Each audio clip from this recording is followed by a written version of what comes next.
السلام عليكم ورحمة الله وبركاته. بسم الله والصلاة والسلام على سيدنا محمد رسول الله. اللهم صل وسلم وبارك على سيدنا محمد. ازيكم عاملين ايه؟ يا رب تكونوا بتم صحة واحسن حال. النهاردة هنعمل البكاكيني او العيش الشامي، هنعمله بطريقة الصعيد الحلوة. عندي هنا معلقة ونص خميرة فورية، نص معلقة ملح، كيس لبن بودرة، كوباية سمنة، كوبايتين لبن، او كيلو ونص من الدقيق، وهضيف هنا كوباية لبن رايب هوريها لكم دلوقتي. هتظهر في الدقيق، انا نسيت ما ضفتهاش مع المكونات، فهوريها لكم دلوقتي في الدقيق. يعني هنا كنت حطيت كوبايه اللبن الرايب، كانت كوبايه مليانه عندي لبن رايب في التلاجة زي ما انتم شايفينها. انا حبيت اوريها لكم يعني عشان مش ظاهره في الدقيق. هضيف هنا المكونات، الخميره والملح واللبن البودره. بعد كده بضيف معلقه ونص من السكر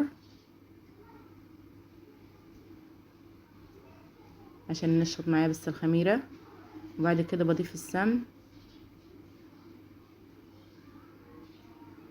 هنا السمن مش هينفع بديله زيت لاني هيعمل ريحة في العيش.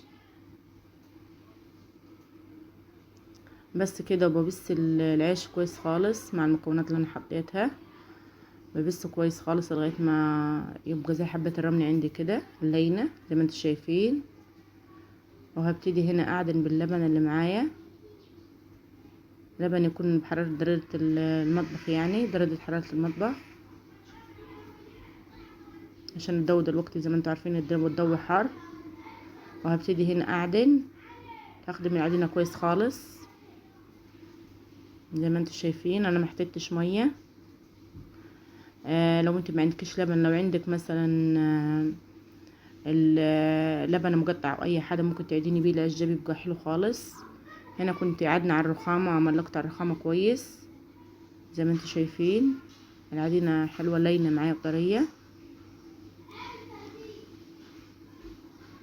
هنضف الرخامه كويس خالص ان شاء الله يعني دلوقتي، وهسيب العيش يختمر معايا.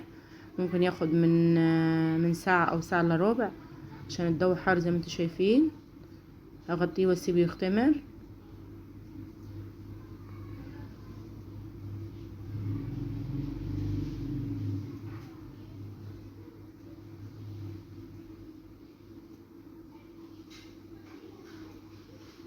وده كانت عدت عليه ساعة الا ربع بس، وكان اختمر معايا زي ما انتم شايفين. العيش اختمر معايا.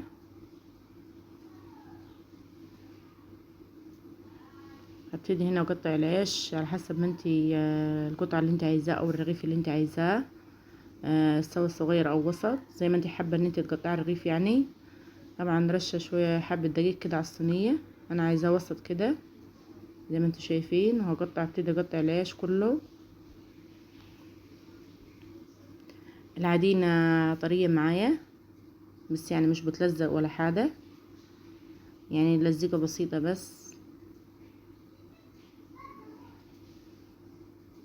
ابتدي هنا اقطعه واعمله كور.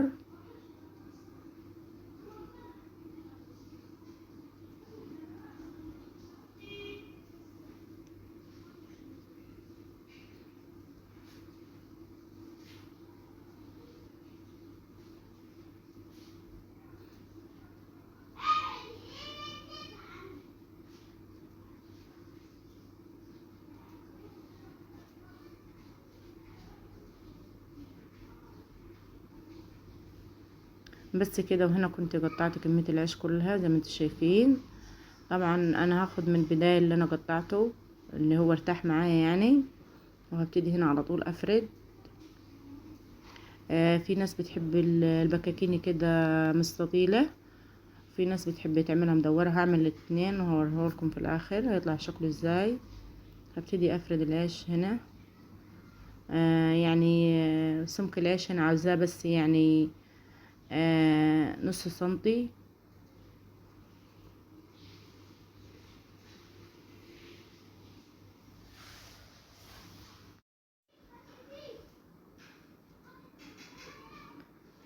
ممكن تفرديه بايدك، مش ضروري نشابة يعني مفردة او اي حاجة، لان العجينة طرية هتضرب معاك بسرعة.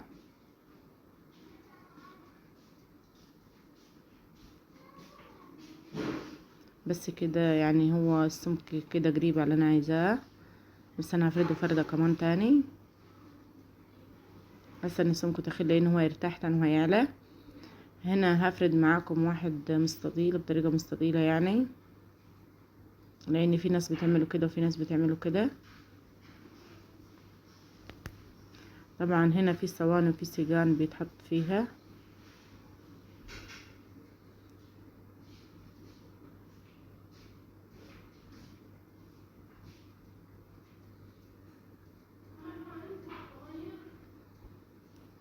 يعني توري اعمليه ودربي الطريقة واعمليه، بدي ريحة الخبيز كده والخير في البيت.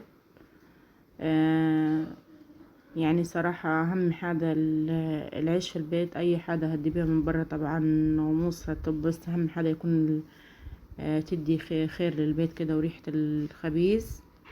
هنا كان ارتاح معايا ورصيته زي ما انتم شايفين كده، جاب معايا على طول واتنفخ معايا. وهنا كنت طبعا استبركت الكمية زي ما انتم شايفين شكله. والله طعمه تحفة، يعني يتاكل كده من غير اي حاجة. لانه فيه لبن وفيه سمن وطعمه حلو خالص. وشكله من جوا ممكن ينفع سندوتشات للاولاد احلى من الفينو. ممكن ينفع للعشاء او الفطور الصبح.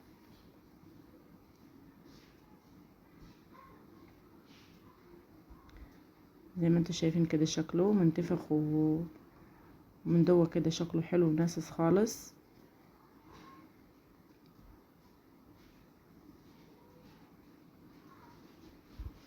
انا بفتح لكم العيش كده عشان اوريه لكم من جوا. يا رب يكون الفيديو عجبكم ويكون استفدت منه. ويكون طريقتي في البكاكيني عجبتكم. او العيش الشامي حسب ما انتوا بتسموه يعني ببلدكم. يا رب يكون استفدت من الفيديو. ما تنسوش تشتركوا في القناة وشير وسبسكرايب وتدوسوا على زر الجرس عشان يوصلكم كل جديد مني. ويا ريت يا جماعة تشتركوا في القناة عشان القناة تعلى. واشوف وشكم على خير، والسلام عليكم ورحمة الله وبركاته.